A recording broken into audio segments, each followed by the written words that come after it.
Hi everyone. Today we'll be delving deep into the topic of active noise control. Active noise control, that is ANC. Before diving right into the topic of ANC, let us study and firstly briefly understand the term noise. Now, in general terms, we classify noise as an unwanted sound unwanted sound, something that is not needed to us, or that is not necessary, something that has to be removed from the system. But mathematically speaking, even noise is a form of signal. And if noise is a form of signal, then at the very end, noise can always be controlled using signal processing techniques. So, using signal processing techniques, it is very well possible that we can control noise and reduce its effect on systems. Now, before delving deep into this topic, let us understand very briefly what sound waves are. Sound waves, as the name suggests, and well we are very well aware of it, are pressure waves traveling through a medium. So they are basically pressure waves traveling through a medium.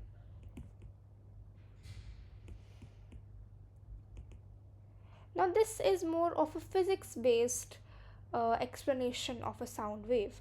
Now, if we have to mathematically represent a sound wave, it can be represented through x of t, which means that sound is a waveform evolving with respect to time. That means that here time in itself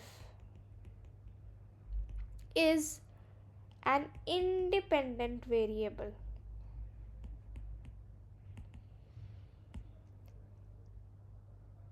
So, this can be a very brief introduction of what a sound wave is. Now, using the mathematical representation of signals, we can say that a sound wave, or a noise wave for that matter of fact, x1 of t can be described mathematically as a sine omega t, where a here is the amplitude of the signal and omega is the angular frequency, with unit radian per second, and t of course is time. So this is a very basic notation of how a noise or a signal or a sound wave might look like mathematically. Now, sound waves or noise in general follows the principle of superposition. One of the very important phenomena followed by the noise signal or sound signal for that matter of fact. Now, y1t is equals to x1t plus x2t. According to superposition theorem, if this is our output, then if, for example, x1t is equals to a sine omega t and x2t is equals to minus of a sine omega t, then using equation 1 we can say that y1t is equals to a sine omega t minus a sine omega t, that is equal to 0. So, principle of superposition can be used to cancel two sound waves. as we have done here with x1t and x2t. Now, this same principle can be extrapolated on active noise cancellation, and this can be done using the principle of destructive interference.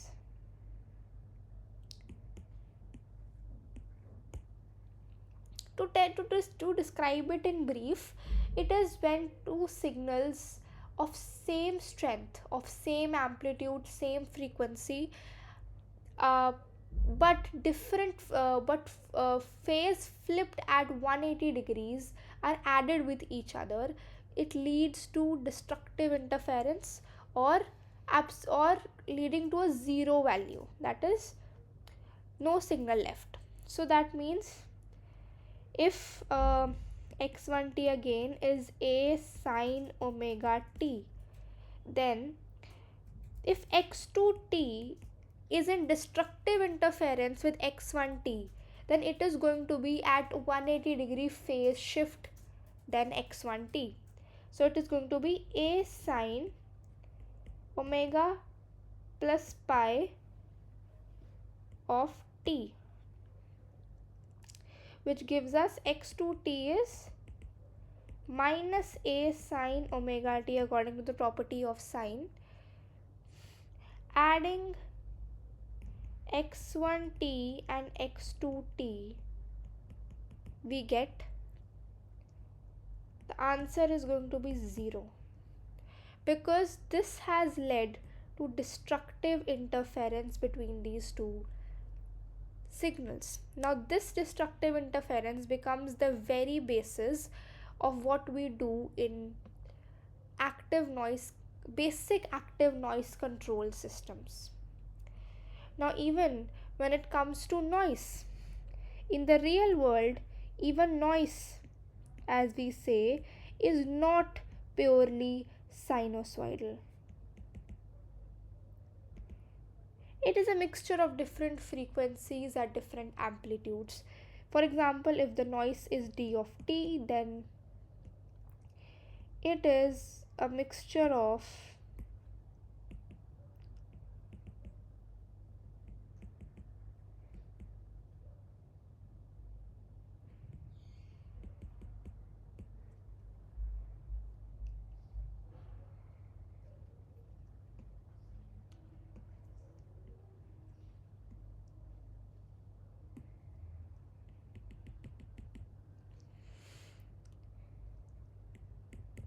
this is a sine omega t plus phi.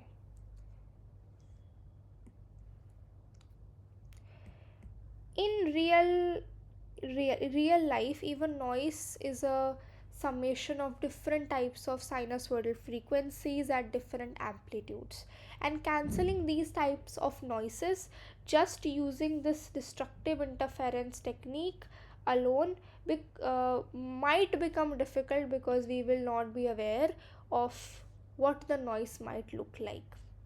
So in this case, let's first focus on a very basic system of active noise control. As we can see that we have a noise source here at the top corner, and all the noise from here enters into the reference sensor, that is the reference microphone. It captures all the reference noise, for example x of n. This x of n travels, or u of n for that matter of fact, travels into this path and reaches the active noise controller, that is the basic brain of the system. This is where all the anti-noise signals are generated. Now this generates an anti-noise signal based on its weights. Now what is the relationship between the anti-noise signal? If an anti-noise signal is y of n, then it is summation k w of k x of n minus k. Here y of n, x of n, e of n, all these signals are discrete time signals. which have been made by sampling the continuous time signals x of t, y of t, and e of t. Now this is a relationship between this is the anti-noise generated by us, and this is the reference noise, and this is the weight of ANC controller. This is going to come in very handy when we further study different algorithms. Now this active noise control, now this anti-noise goes into the secondary source, into the loudspeaker. It plays the anti-noise signal. Now this anti-noise signal cancels out the error, cancels out the noise present, and some error is left after the noise cancellation. That is a residual error, that is E of n, x of n minus y of n. Here x of n is the reference noise, and E of n is the anti-noise generated by us, and E of n is the residual error that is left after the destructive interference of x of n and y of n, the residual noise left. Now that residual noise again travels into this feedback loop, again into the ANC controller, and it nudges the controller to shift its weights and its parameters into the direction so that it can produce a better anti-noise signal, so that at the end of the day our goal of achieving least error is achieved. Now the basic goal of this ANC system is to reduce the error as much as possible. Ideally it should be 0, but again in reality it is a bit more difficult to achieve that. So that is the basic way how a basic ANC system is going to work. Now if we have to talk about an ANC system, we can never forget to talk about one of the most famous algorithms used in ANC, that is least mean square algorithm. Least mean square algorithm. Now it is quite simple in its terms, that it deals with the updation of weights of ANC. How does it work on updation of weights? The formula suggests that the weights of the next iteration is equals to the weights of the present iteration plus the learning rate E of n, that is residual error, into x of n minus k, that is the reference noise. So according to this formula, the error of the weights of the ANC controller is adjusted for the next iteration so that we can achieve again as low of error as possible. So this is the iteration of the weight of the next iteration, weight of the present iteration, and also the error and the reference signal. So this is the very basic understanding of the least mean square algorithm. Now here we have talked about how we can work around some basic ANC systems. We in the beginning took an approximation, or we assumed or we took an assumption that the loudspeakers or the microphones, the loudspeaker, the microphones, or the paths might be or are linear. What if we suggest that rather than being linear, they are non-linear, which implies that we cannot apply superposition anymore because of lack of the condition of linearity. Now in this case, what all are we going to do to work around the system of ANC? Then we come around the topic of neural network usage in ANC or non-linear adaptive filter usage, and many more techniques that can be used. Now, this opened the gateway towards one of the most thriving and popular fields right now, which is very much in demand, that is using machine learning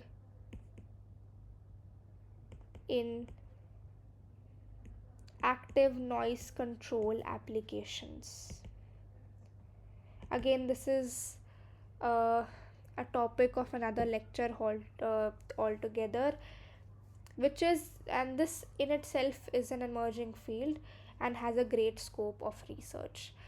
Um that's it for my part on this. Thank you so much.